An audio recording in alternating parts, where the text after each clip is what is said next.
You move through life assuming that everything eventually breaks.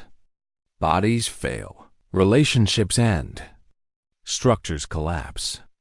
Even ideas fade. This assumption feels realistic. It feels grounded in observation. Yet a deeper question quietly waits beneath it. If something truly exists, can it ever become absolute nothing? The Sufi philosopher Ibn Arabi challenged this unnoticed premise. He did not ask how to preserve things. He did not ask how to avoid loss. He asked whether reality itself can be lost at all. He suggested that while forms perish, reality does not. While appearances change, being itself never disappears. This creates a paradox. If something genuinely exists, how could it be erased? And if something can be erased, did it ever truly exist? What, if anything, is truly destructible? Ibn Arabi wrote within a rich intellectual world.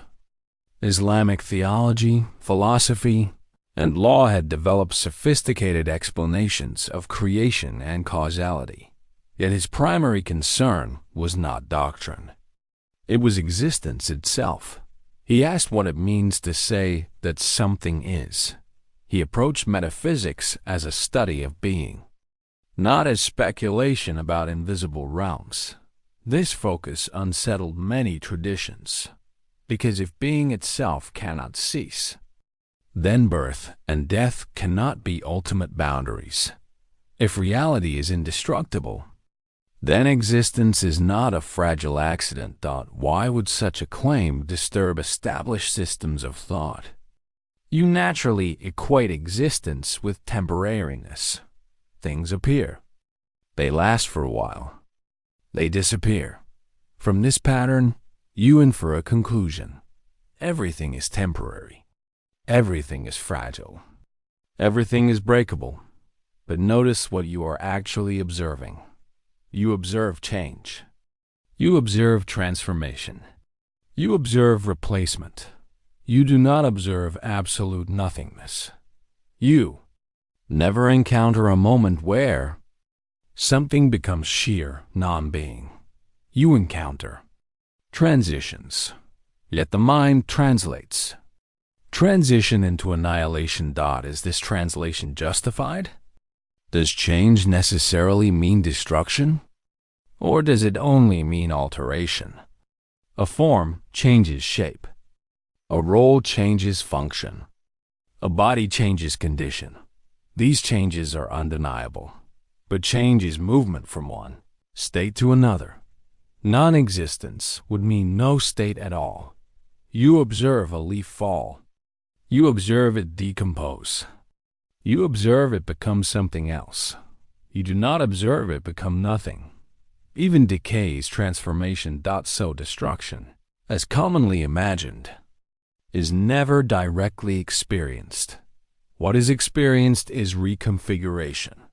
If nothing is ever observed to become absolute nothing, where did the idea of total destruction originate? Is it an observation or an inference? Ibn Arabi made a radical assertion. Being is necessary, not morally necessary, not religiously necessary, logically necessary. Non-being has no independent status. To speak of non-being, you must already presuppose being, because speaking itself exists. Thinking itself exists. If being were optional, nothing could appear at all. So being cannot cease. Forms arise within being. Forms dissolve within being. But being itself does not enter or exit existence. Destruction, then, applies only to form. Never to begin. Does destruction ever touch existence itself? Or only the shapes it temporarily adopts? Look at your own life. Your body has changed since childhood. Your beliefs have shifted. Your priorities have reversed. Many versions of you have vanished. Yet something has persisted. Not a personality. Not a memory. But the fact of being, you are still here, not in the same form, but as the same existence. This suggests a distinction. Form is unstable. Existence is stable. If destruction applies only to form, what exactly persists through every change? Now consider awareness itself. Experiences arise. Experiences fade. But awareness of experience remains. You never encounter a moment of non-awareness. You may encounter confusion. You may encounter sleep. You may encounter blankness. But each of these is known afterward. You say, I was unaware. Who knew that? Awareness is never observed to shatter. That it does not fracture when experiences become chaotic. It does not weaken when experiences become intense. Experiences change. Awareness does not. If awareness were destructible, there would be evidence of its destruction. Where is that evidence? Can awareness itself be destroyed?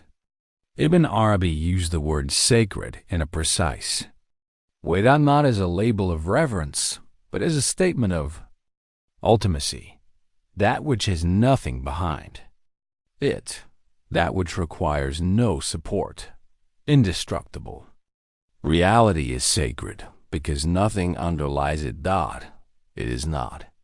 Cause. It is not sustained. It is not maintained. Everything else depends on it. Sacred, in this sense, means irreducible, not exalted, not distant. Simply fundamental.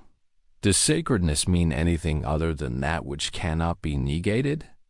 The idea that something cannot be destroyed may feel uncomfortable, because identity is built on vulnerability.